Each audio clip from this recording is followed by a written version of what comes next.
Ang mukha ng salamangkero ay biglang lumiwanag sa isang asul na liwanag habang si Hale ay lalong kinakabahan at pinagpapawisan.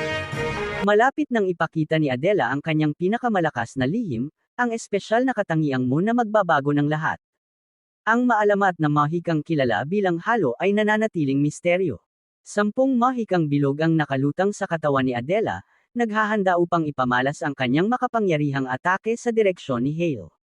Nahaharap sa matinding panganib ang ating bayani habang ang liwanag ay kumakalat sa arena, bumibigat sa kanyang diwa. Ang madla at ang kilalang salamangkero na si Congan ay kumbinsidong tapos na ang laban. Ang ama ni Hale ay nagsabi na tiyak na kulang ang kanyang anak sa lakas upang talunin o kontrahin ang Halo Moon spell. Ang malinaw na resulta ay nagpuno ng kawalang interes sa ama ni Hale, ayaw na niyang panuurin ang pagkatalo ng kanyang anak. Ngunit iyon lang ang iniisip niya sa ngayon. May hindi inaasahang nangyari nang suriin nila ang larangan ng laban sa huling pagkakataon. Ang biglaang pagbabago ng mga pangyayari ay nagulat maging ang sekretarya ni Congan. Si Congan mismo ay natulala, habang si Adela, ang gumamit ng Ultimate Moon Spell, ay mukhang walang magawa at mahina. Dumating na ang sandali ng katotohanan. Si Hale ay gumamit ng isang nagniningas na gulong ng apoy, pinatunayan ang kanyang husay sa Almagic. Hawak ang apoy, pinakawalan niya ang Flame Vulcan upang kontrahin ang makapangyarihang atake ni Adela. Nagulat si Adela sa matalinong Second Circle spell ni Hale. Sa kabila ng mga limitasyon, nakahanap si Hale ng paraan upang gumamit ng mas advanced na mahika kaysa inaasahan.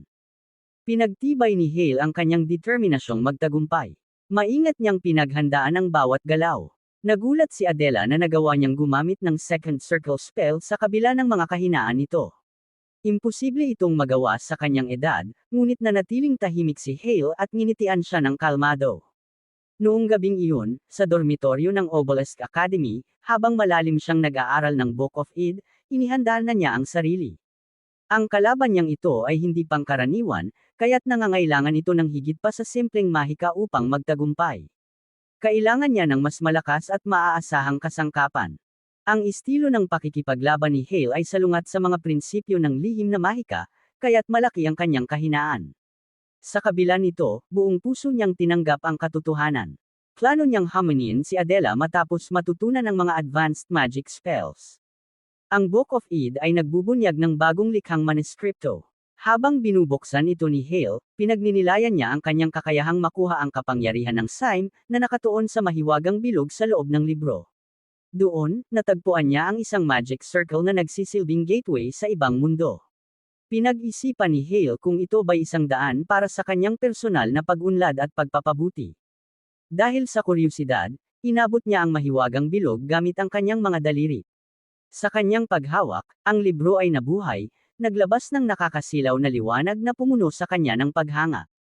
Sa mahiwagang mundong ito, natuklasan ni Hale ang isang nakatagong paraiso sa loob ng mga pahina ng misteryosong libro.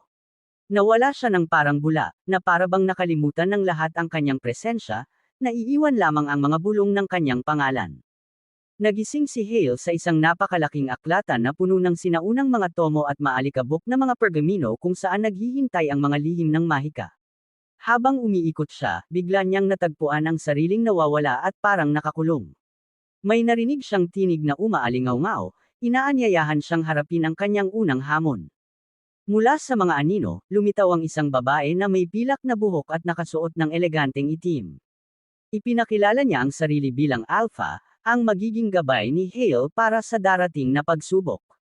Sa gitna ng pagbaha ng bagong impormasyon, saglit na naging malabo ang isipan ni Hale, ganap na nawawala sa kung ano ang nilalaman ng unang pahina ng pagsubok. Ipinaliwanag ni Alpha na ang lahat ng ito ay nangyayari sa loob ng Book of Id, at hindi siya na-transport sa ibang lugar.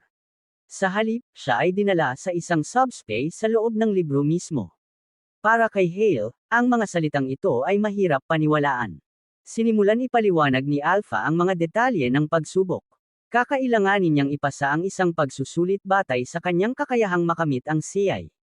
Bibigyan siya ni Alpha ng lahat ng impormasyong kailangan para sa pagsubok, umaasa siyang magtatagumpay si Hale upang ma-unlock ang mga susunod na kaalaman sa libro. Sa mga pahina mula 18 hanggang 31, matututuhan niya ang tungkol sa Second Circle Magic kapag matagumpay na na-update ang mga ito. Pagkatapos ipaliwanag ni Alpha ang sitwasyon, tinanong niya si Hale kung handa na itong magsimula. Nang pumayag si Hale, pinalaya ni Alpha ang kanyang mahika at sinimula ng unang pagsubok. Naiwang ganap na nalilito si Hale sa anyo ni Alpha, hindi niya inaasahang ang babaeng ito ay tao, at higit sa lahat, hindi niya inaasahang may taglay siyang kapangyarihang mahika. Biglang narinig ni Hale ang isang pamilyar na tinig sa kanyang isipan, walang duda, iyon ang boses ng kanyang guro. Ang pamilyar at mapagkakatiwalaang presensya ay nagdala sa kanya ng alaala ng kanilang mga aralin sa mahika. Nakita ni Hale ang isang maliwanag na liwanag sa harap niya. Ang bagay na ito ay konektado sa mga elemental na puwersa ng kalikasan. Ang kristal, sa hindi kumpletong estado nito, ay nagdudulot ng kawalang tatag ng enerhiya. Hinawakan ni Hale ang kristal at sinimulang unawain ang kanyang misyon, kailangang ibalik ang purong anyo ng kristal. Natarante si Hale sa balita, ang pagpapadalisay sa isang hindi kumpletong monocrystal ay isang nakakatakot na gawain. Ang elemental monolite ay marupok, kaya't mahalaga ang maingat na paghawak dahil malaki ang kapalit ng pagkakamali. Ang 4 na uri ng mana sa loob ng kristal ay nagdulot ng di-balanseng enerhiya. Ang pagpapadalisay ng ganitong kakaibang bagay ay tila imposibleng makamit. Si Hale ay nag-iisip kung kaya niyang magawang linisin ang kristal na nagdadala ng kanyang pagkadismaya.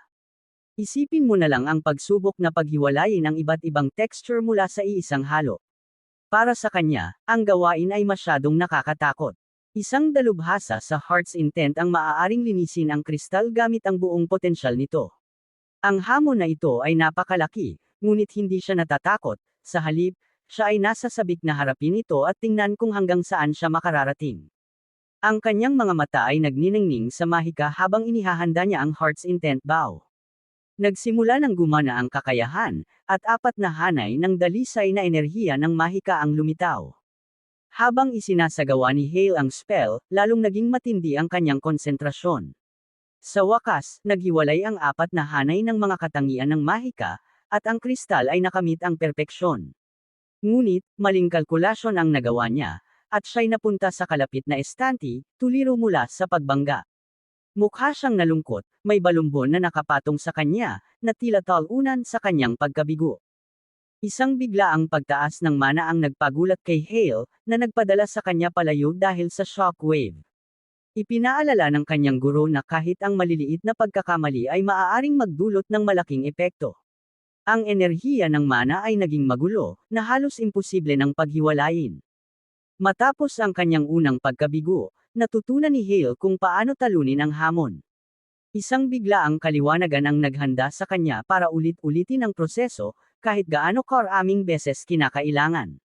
Lumipas ang mga oras, at si Hale ay patuloy na nahihirapan sa kanyang mga pagkakamali. Ngunit hindi siya sumuko, patuloy siyang nagtiyaga upang maasa ang kanyang konsentrasyon. Paulit-ulit na inulit ang proseso, daan-daang beses, hanggang sa wakas ay nakamit niya ang tagumpay. Sa wakas, ang monocrystal ay ganap na nalinis, at hawak na niya ang elemental na mana. Tumayo si Hale ng matagumpay, at may ngiti sa kanyang guro habang binati siya nito sa pagiging kahalili niya. Ang pagkakamit ng Heart's Intent spell at matagumpay na pagdaan sa unang hamon ay nag-update ng Book of Id na may bagong detalye ng Magic Circle.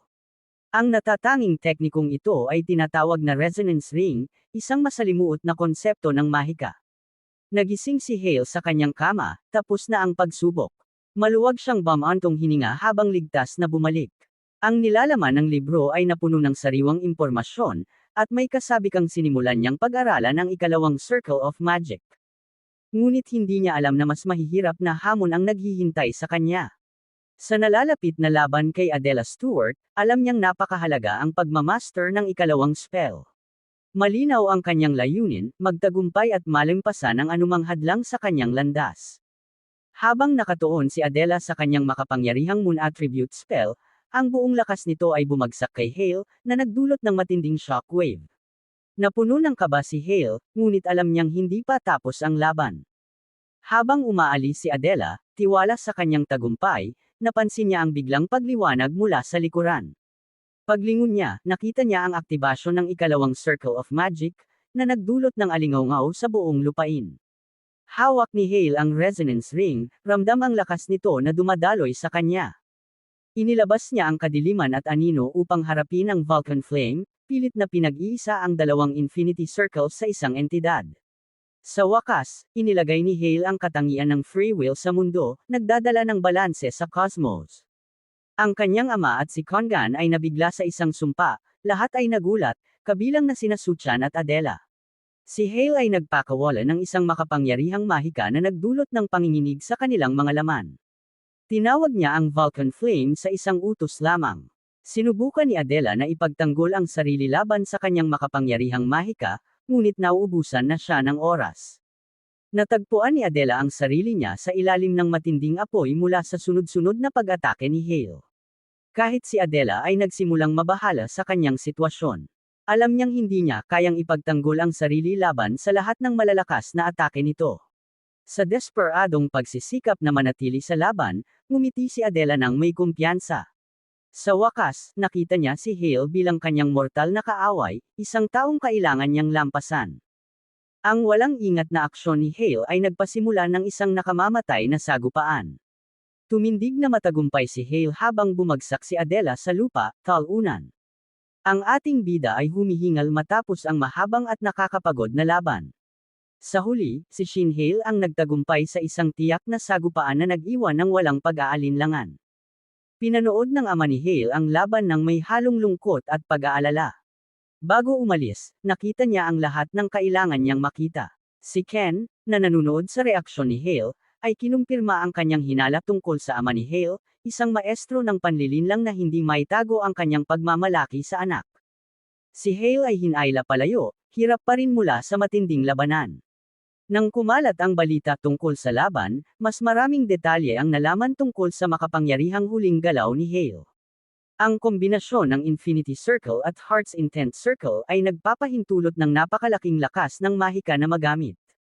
Ang pamilya Stewart ay nagtataglay ng natatanging mahika na nagmumula sa liwanag at madilim na mahika. Ang paggamit sa tindi ng madilim na mahika ay nagpapahintulot na baguhin ang saklaw ng pag-atake nito. Tinalo ni Hale ang kanyang kalaban sa pamamagitan ng pagsalungat sa hollow spell ni Adela gamit ang sarili niyang kakayahan sa madilim na mahika. Karaniwan, hindi maaaring matutunan ng mga salamangkero ang mahikang Moonlight ng pamilya Stewart ng walang wastong pagsasanay. Ngunit ipinakita ni Hale ang pambihirang kakayahan sa pag-angkop sa pamamagitan ng muling paglikha ng kanyang kasanayan sa pagmamanipula ng mahika. Sa tulong ng kanyang purification training, nagawa niyang ma-access ang Moon Magic Circle. Ang laban kay Adela Stewart ay maaaring natalo kung wala ang mahalagang salik na iyon. Pagdating ni Hale, lumabas ang Blue Tower Master upang harapin siya ng personal. Ang batang lalaki ay nagulat sa biglaang pagbati ng kanyang bisita. Nagpa siya si Congan na personal na lapitan ang bata para sa isang diretsyong pag-uusap.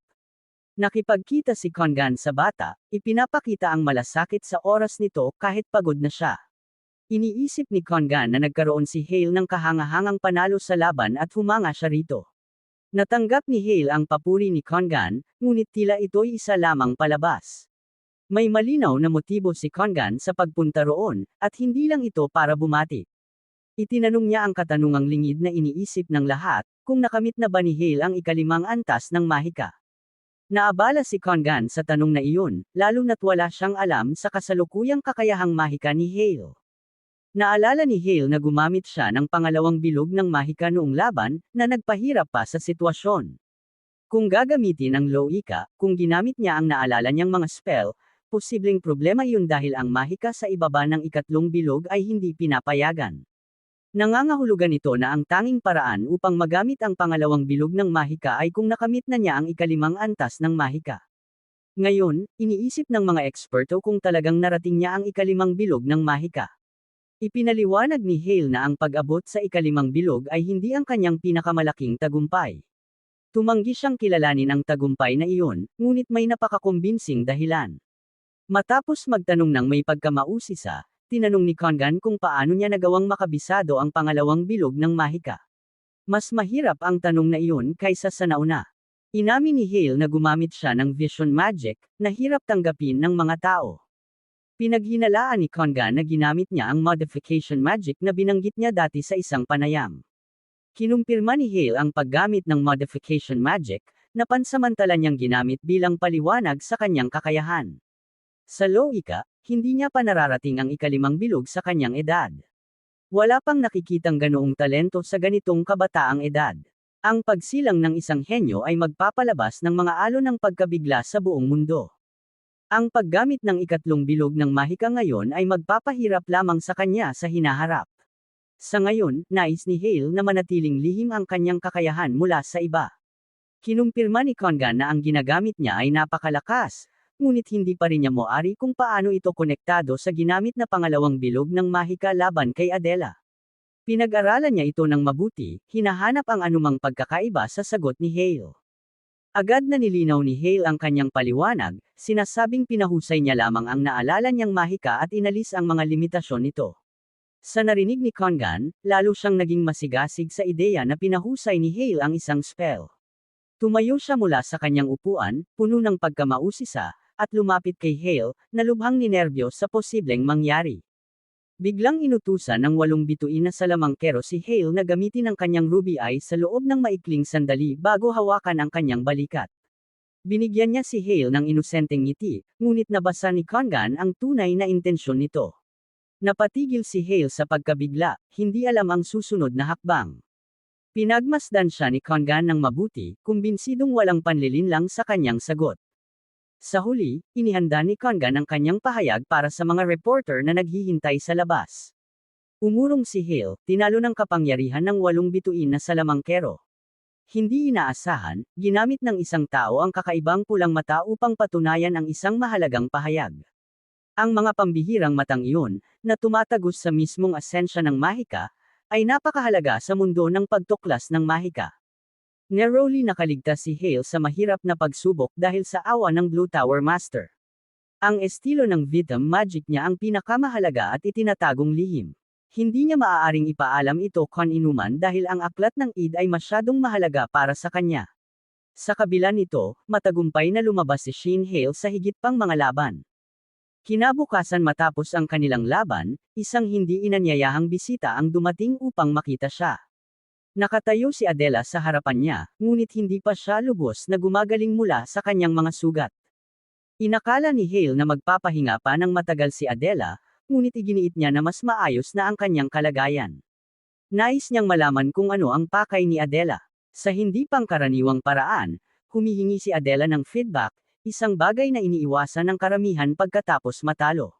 Masigasig siyang marinig ang tapat na pagsusuri tungkol sa kanyang performance at matuto mula sa kanyang mga pagkakamali. Bagaman pagod pa mula sa huling laban, sinisigurado ni Adela na ipapaliwanag niya ang lahat kalaunan. Gayunpaman, ikinagulat niya nang imungkahi ni Hale na talakayin nila ito agad.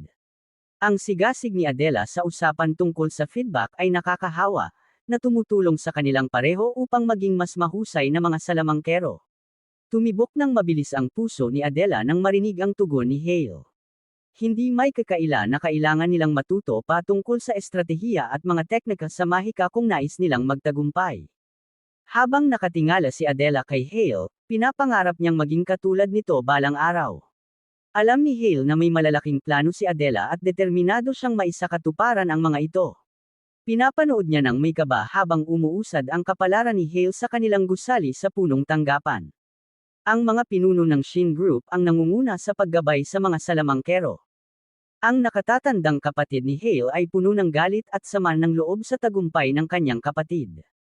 Ipinagpipilitan niyang protektahan si Hale mula sa kanyang mga nagawa, na nagdala sa kanya ng atensyon at mga banta. Sabik si Saya na pabagsakin si Hale, ngunit nananatiling kalmado at maingat si Jian sa pagharap sa sitwasyon. Ang mga alaala ni Saya tungkol kay Hale ay patuloy na gumugulo sa kanya. Ang ideya ng pagtanggap kay Hale ay nagbibigay ng matinding kaba kay Saya. Ang nangyari noong mga nakaraang taon kay Hale ay patuloy na bumabagabag kay Saya, natakot na maranasan muli ang parehong sakit. Sa kabilang banda, nananatiling mahinahon si Jian sa harap ng banta. Bagaman iniisip ng lahat na si Hale ang kanilang pinakamalakas na pag-asa, ang kanyang problema sa AI ay nagdudulot ng malaking pag-aalala. Dahil baguhan pa lamang siya, hindi nakikita ni Jian si Hale bilang banta. Sa tingin niya, mauubusan si Hale ng mga opsyon at maghahanap ng alternatibong paraan upang umabant. Habang ang iba ay mabilis na umaabante sa mahika, si Hale ay nahihirapan na makahabol. Hindi nakakagulat na dominado ni Hale ang paligsahan. Siya ang huling nakatayo sa finals at naging undisputed champion. Ang pangalan niya ay nagningning bilang pinakamakapangyarihang salamangkero, na umuwi ng may tagumpay. Ang mahika ni Hale na itinuturing na bawal ang nagdala sa kanya ng tagumpay, habang iniwan ang AI magic sa likod. Nakangiti si Sun Ken ng labis na ipagmalaki si Hale sa kanyang tagumpay. Mabilis siyang niyakap ng kaibigan upang ipagdiwang ang pagbabalik ni Hale. Ang lakas ni Hale ay hindi nakaduda-duda, at ang kanyang mga tagumpay ay kinaiinggitan ng marami. Ngunit binaliwala ni Hale ang mga distraction, mas pinili niyang ituon ang pansin sa kanyang tagumpay. Si Sukon ay nag-alok na tretuhin si Hale na parang isang kampyon. Ang guro ay nagpaplano na ng isang salo-salo para sa dalawang batang iyon. Sumigaw ng malakas si Sukon, ngunit magalang na tumanggi si Hale sa imbitasyon. May ibang bagay na iniisip si Hale, at hindi siya makakadalo dahil may isa pang mahalagang lakad na hindi niya maaaring ipagpaliban. Nabigla si Sukon sa biglaang pagtanggi ni Hale. Nalungkot siya nang bigin siya ng kaibigan bago ang hapunan. Buo ang desisyon ni Hale na huwag magbago ng isip at humingi siya ng paumanhin sa biglaang pag-alis. Para sa kanya, mas mahalaga ang isang mahalagang pulong kaysa sa isang selebrasyon. Pinanghahawakan ni Hale ang pangako niya kaya ang susunod niyang pupuntahan ay ang punong tanggapan ng kanilang pamilya, ang tore na inaasahan niyang pamunuan balang araw bilang bahagi ng pamana ng kanilang pamilya. Dumating siya sa isang engranding mansyon kung saan inaasahan na siya ng mga tauhan. Formal siyang tinanggap ng butler bilang bunsong anak ng pamilya Shen. Dumating siya upang makipagkita sa kanyang ama, na sabik nang makita siya muli. Pinangunahan siya ng butler patungo sa pangunahing silid tulugan. Habang dumidilim na, narating niya ang tirahan ng kanilang pamilya. Pagpasok ni Hale, bumulwak ang mga alaala ng nakaraan. Isang taon na ang nakalipas mula nang huli niyang makita ang pamilyar na tahanan na ito. Ang nakagugulat na tuklas na nahihirapan siyang gamitin ang almagic ang dahilan ng matinding pagkadismaya ng kanyang ama. Nilabanan ni Hale ang kagustuhan ng kanyang ama at lumipat ng dormitoryo, sinusubukang buuin ang sarili niyang landas. Inilayo siya mula sa bahay ng kanilang pamilya. Nahihirapan pa rin siyang tanggapin ang naging desisyon ng kanyang ama. Ngunit sa wakas, narito siya, bumabalik sa tahanan gamit ang sariling lakas ng loob. Tumayo siya sa harap ng silid-aralan ng kanyang ama, puno ng halo-halong emosyon. Sa wakas, nakapasok na siya sa bahay. Yumuko siya ng may respeto, ipinapakita ang paggalang sa pinuno ng kanilang pamilya. Ang bunsong anak ay inutusan na maupo ng tahimik. Nagsimula ang kanilang usapan sa pagbabalik tanaw ng ama sa mga nakaraang kaganapan. Noon, itinuring si Hale bilang isang pagkabigo dahil sa kanyang paghihirap sa almagic techniques. Ang ama niya ang nakakakilala sa kanya ng higit kaninuman. Inalala ng kanyang ama ang kabiguan ni Hale sa mabilis na pagbikas ng mga spell. Ang mga mahika ni Hale ay biglang nawawala at muling bumabalik tuwing nawawalan siya ng konsentrasyon, kaya hindi maaasahan. Nahihirapan siya sa pagcast ng maraming spell ng sabay-sabay. Ang kanyang kondisyon ay nagsilbing patunay ng kabuoang pagkabigo, na nag-iiwan ng walang puwang para sa pag-unlad. Matigas ang paalala ng kanyang ama na siya ay isang inutil sa lipunan. Ang mataas na inaasahan ng mga tao ang nagsilbing inspirasyon para sa kanya. Ngunit nagbago ang lahat. Nang makuha ni Hale ang tiwala ng kanyang ama, napansin ng lahat ang kanyang kahangahangang kakayahan sa modification magic. Ipinagmamalaki ng kanyang ama ang kanyang tagumpay at kinilala ang nakatagong talento ng kanyang anak. Ang ama ni Hale ay labis na nagagalak sa kahangahangang tagumpay ng kanyang anak. Pinuri niya ang mga kasanayan ni Hale sa pakikipaglaban, tinawag itong isang tunay na salamangkero, isang bihirang papuri mula sa pinakamalakas na salamangkero. Nagulat at lubos na nagpapasalamat si Hale sa taos-pusong pagkilala mula sa kanyang ama. Nangako ang kanyang ama na buong pusong susuportahan ang pag-unlad ni Hale at gagabayan siya sa pagpapaunlad ng kanyang kakayahan sa mahika. Sa karangalan at pagmamalaki, malugod na tinanggap si Hale bilang karapat-dapat na tagapagmana ng Shina State. Malalim ang naging epekto ng makapangyarihang mga salita ng kanyang ama kay Hale. Ngunit sinamahan ito ng isang mahigpit na babala, kung mapansin ng kanyang ama na bumagal ang progreso ni Hale, siya mismo ang sisira sa lahat ng magic circles na nilikha nito. Isang nakakakilabot na paalala mula sa sariling ama, isang ugali na naglalarawan sa pinakamalakas na salamangkero. Habang nakatayo si Hale, ramdam niya ang mabigat na presensya ng kanyang ama na naglalabas ng matinding aura. Mabilis ang tibok ng kanyang puso sa takot, ngunit sa kaloob-looban niya, alam niyang ito lamang ang tanging pag-asa niya para magtagumpay.